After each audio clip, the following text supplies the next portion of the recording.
Here's a good phrase to note. Negative is normal. It's not successful, but it's normal. It's part of life. And here's the next key, in my opinion. You must learn to handle the negative. Don't ignore it. Handle it. Now, I know some people teach the other way. And listen to them, and listen to me, and then make up your own mind. Right? Don't be a follower. Be a student. But I say you got to handle the negative. You don't have to live in it. You don't have to dwell on it. But you do have to handle it, my opinion. I know some people teach, just turn your head real quick and say, there's no weeds, there's no weeds, there's no weeds. They'll take your garden. So you've got to handle the negative. Here's what part of it is. It's called the Great War Between Good and Evil. Mr. Reynolds and I are working on a new book this year called The Great War Between Good and Evil. And there is a war on. The minute you were born, you got involved in the war between good and evil, between darkness and light, between negative and positive, between evil and good, between tyranny and democracy, between weeds and human activity. I mean, the war is on. If democracy sleeps, guess who never sleeps? Tyranny. In the absence of light, guess what's automatic? Darkness. If good does not arouse itself and become active, guess what moves in? Evil. It's a war. A mental war, a physical war, a financial war, between enterprise and ease, between accomplishment and failure. It's a war. That's why there's an Old Testament phrase that gives the best advice for human activity when it says, 6 days labor, 1 day rest. Now, I'm sure we've taken that to mean, don't work all 7 days. Take one off. Here's what it also means. Only take one off. Or you're liable to lose the war. Now, we've got it down to 5 and 2. And maybe that's not too dangerous. I don't know. If God would have thought of 5 and 2, he might have made it 5 and 2. I don't know. You can't think of everything. But here's what it does mean. Enterprise is better than ease. If you rest too long, the jungle overtakes the village. Now, here's the good news about the war between good and evil. Evil is no match for good. But good must be active. Weeds are no match for human activity. But if you stand still, how far in will they come? All the way. They'll grow right up around your shoe. But if you get busy, how far back can you take them? As far as you wish. They're no match, but you must be active. That's why the 6 and 1. Make sure you're not losing the war by taking off too much. Guess what the average years are after retirement? 6. 6.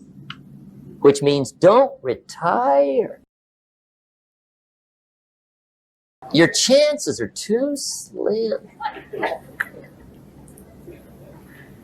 Okay. The war between good and evil, the weeds. You got to make sure you recognize the negative, handle it, deal with it, and then go on. To break a bad habit, smoking, drinking, habitual lateness, being overweight, whatever, the first and most important thing you must do is decide that you really want to change. That is a decision you and only you can make.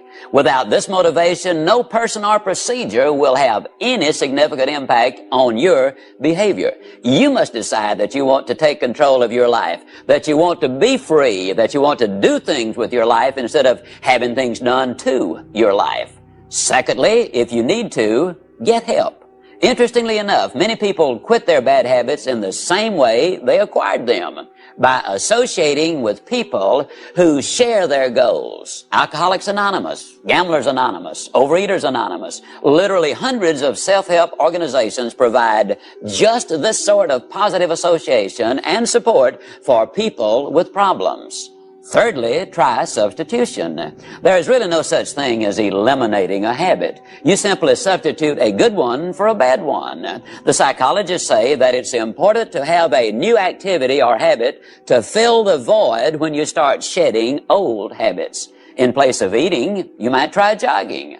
Instead of drinking, you might try talking. In place of smoking, substitute writing. In other words, don't be unwise in your habits, but rather aspire to maturity and wisdom and keep your mind well and emotions focused on positive ideas.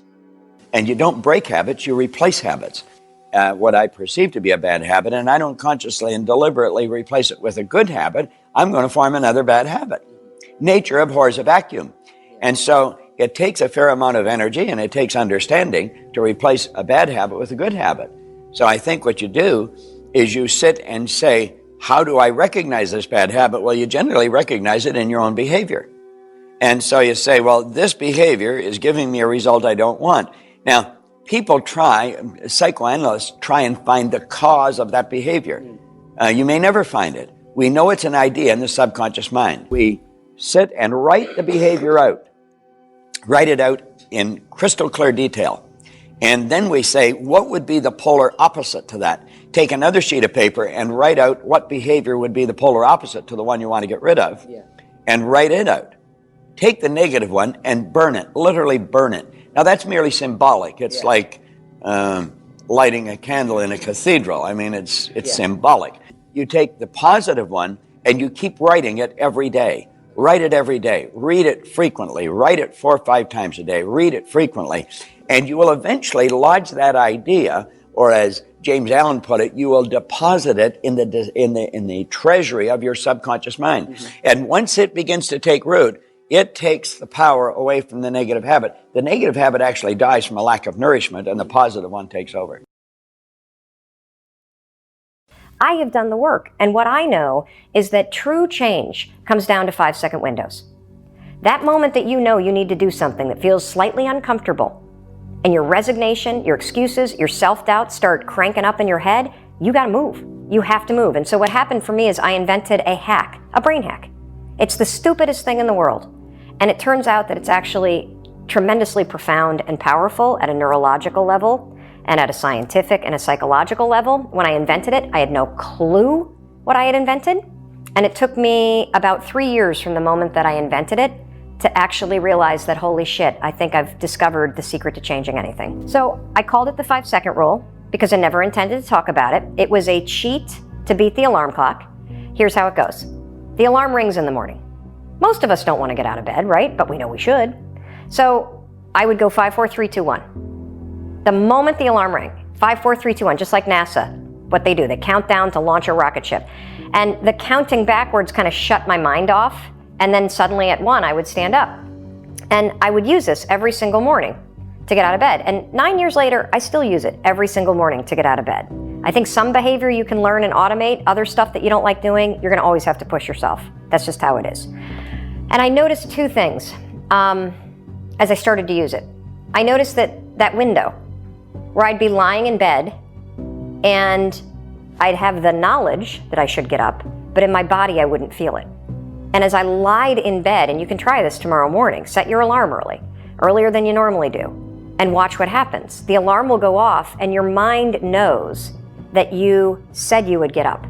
Your mind has that wisdom, your gut has that wisdom. It's holding on to it, and then it starts to kind of nudge you with a little guilt. And then what'll happen is all of a sudden you'll start talking yourself out of doing the thing you said you would do. And it happens in less than 5 seconds. And so what I know is that those are 2 different parts of your brain going at once. And if you go 5, 4, 3, 2, 1, you interrupt the habit of self-doubt and the habit of talking yourself out of it and shutting down the part of the brain that actually minimizes your power, and you awaken the part of the brain that is active in functional MRIs when you're trying to change. And so all you need to know to change anything is, A, you're never going to feel like it. You're never going to feel ready to start that business. You're never going to feel ready to have that hard conversation. You're never going to feel like getting out of bed. You're never going to feel like it's a good idea to apply for that promotion. We're designed to stay comfortable and safe. So if you know that you're A, never going to feel like it, and B, that no one's coming, it's up to you. You're not a kid anymore. I'm dead serious about this. Like so many of you are waiting to be picked. By who? Are you making the most of your life? And the answer is yes, if you pay attention to what you do in 5-second windows. Are you the kind of person that when your instincts come alive and they want to nudge you to go talk to that cute gal across the way or raise your hand in a meeting and share that idea?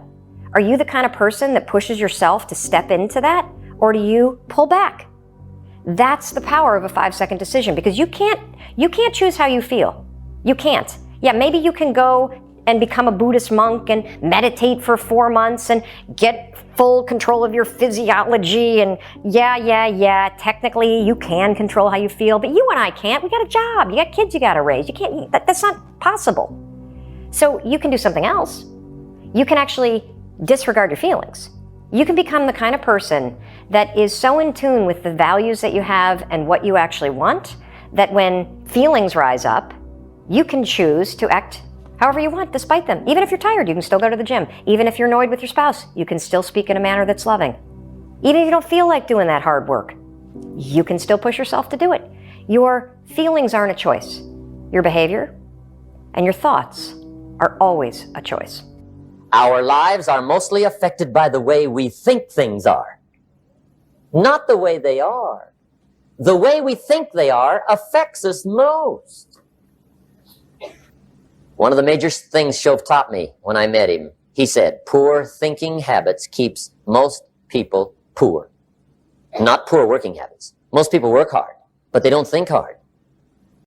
And Shove taught me that the mind is like a factory, a mental factory. And whatever you think about all day long pours ingredients into this mental factory. And that's what builds the economic, social, financial fabric of your life. He quoted me a Bible phrase that says, as you think, so you become. How awesome. When he talked about poor thinking habits, he had me. I used to start the day reading the morning newspaper. I mean, you can believe that or not. I'd get a cup of coffee and read the paper. I'd load up on wars and riots and murders and stabbings and killings and bank robberies and muggings and car wrecks and tragedies. I'd even read the back pages. I seem to like that stuff for some weird reason. I'd load up on all that, and then I'd start the day. You can imagine the kind of days I used to have. You walk around on your financial knees. They call you economic peewee. Pessimism, the deadly disease of always looking on the bad side, the problem side, the difficult side, checking all the reasons why it can't be done. The poor pessimist leads an ugly life. He doesn't try to figure out what's right. He tries to figure out what's wrong. He doesn't look for virtue. He looks for faults. And when he finds them, he's delighted. How ugly. This is the poor guy who looks through the window, doesn't see the sunset. He sees the specks on the window. And this is the poor guy, right, who rushes up, takes such leave of his senses. This guy rushes up and he says, I've got 5 good reasons why it won't work. He's so dumb, he doesn't know. All he needs 1. He's got 5.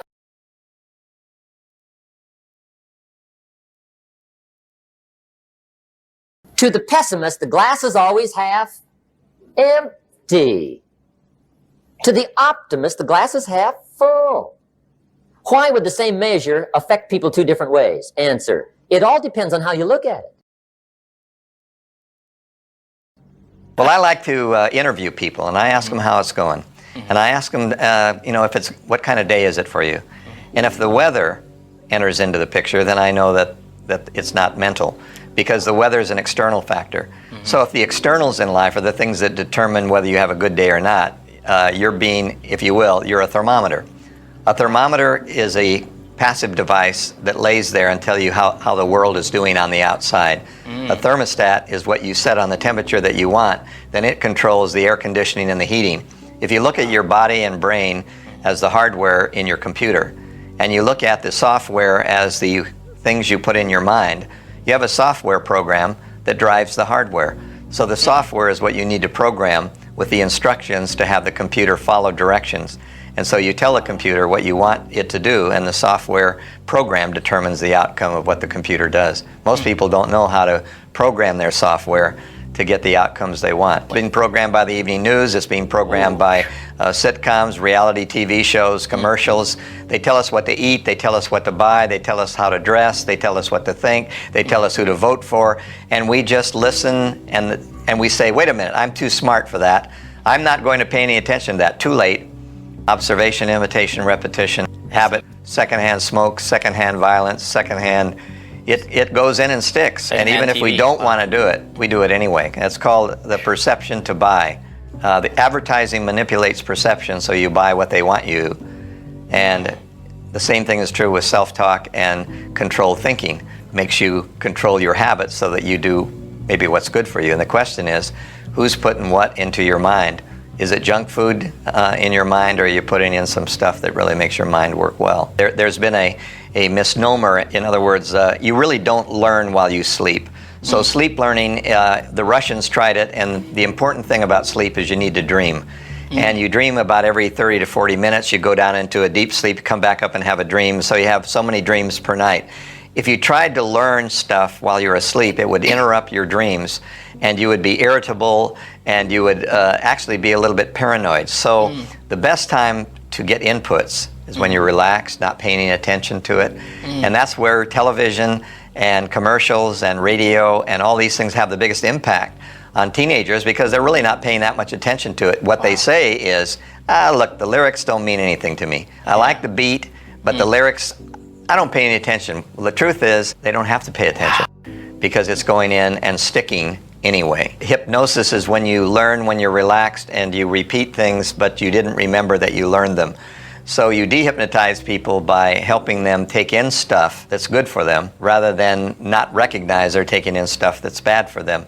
Wow. So obviously you have to read a lot of books, listen to a lot of programs, listen to positive radio, watch the Discovery Channel, watch National Geographic, listen to great music, and go out to ethnic restaurants and watch people who are doing great things, and really get involved with people who are trying to make a difference in the world. And the next thing you know, you say, wow, some of that stuff's rubbing off on me. The kids back in Danbury, Connecticut, high school, they're asking me questions one day. I'm talking to the kids. Kids got good questions these days. One of them said to me, Mr. Rohn, how do you build the good life? I said, it's simple. It's not easy, but it's simple. Here's how you build anything. Select the right ingredients, keep out the wrong ingredients, and it starts with thought. Everything starts with thought. So you must be wise and careful what you think about, because that starts everything.